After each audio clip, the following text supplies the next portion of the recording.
We understand that 11 people went to HCMC, 5 people, and these were more of the non-critical cases, ended up going to Children's Hospital. That's where our Susan Elizabeth Littlefield is. And Susan Elizabeth, we understand you talked with a family member there?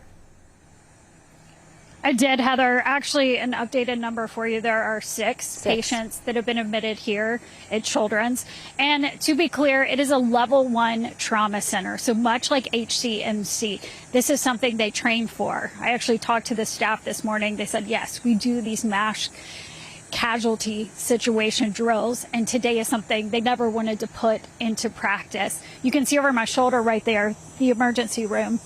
This is where they were taken this morning, a little bit earlier. Family and friends surrounding those patients right now. In fact, we were outside when we saw one of the grandfathers of one of the patients come up. He has an 8-year-old daughter who is in the hospital. He told us that he got word about this morning. The important piece of information here is that she is okay. I want to let you hear a little bit of what he had to say. It's very sad. Should not be this way. People should not have guns. That's the way I look at it. What are you going to say to her when you see her? I'll give her a hug, that's all.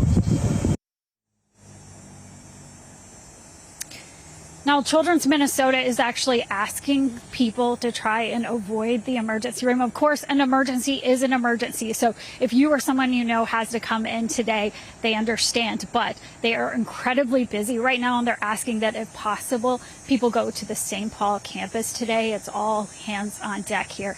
And again, we know there are 6 patients here. I did talk to the staff. I talked to him about 3 times this morning, checking in.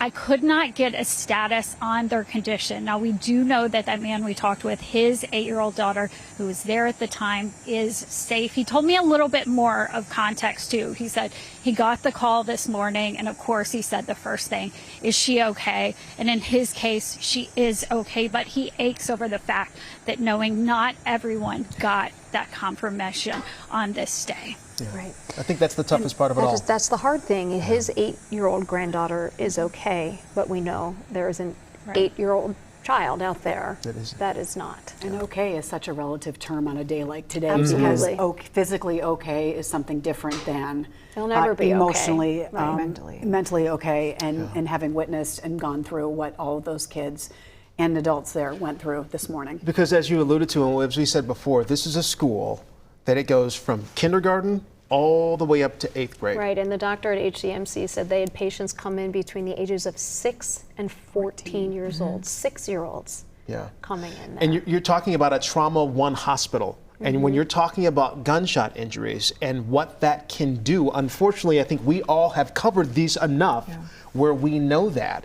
But we are talking about some of the worst situations that these doctors have to come in and try to remedy a situation.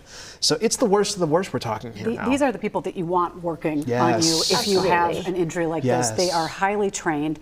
They also, you know, in talking with them in the past, they take the emotion out of it. This is why they do what they do. I could not do that. I'm not the type of person that could, but they are.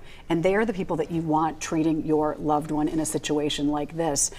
They go in and they said everything that they do is to save a life. That is the goal of every single step that they take from the moment they get the patient. But it starts with those emergency responders with the ambulance, because that part is so critical. And today we learned it started with police officers who responded to that scene.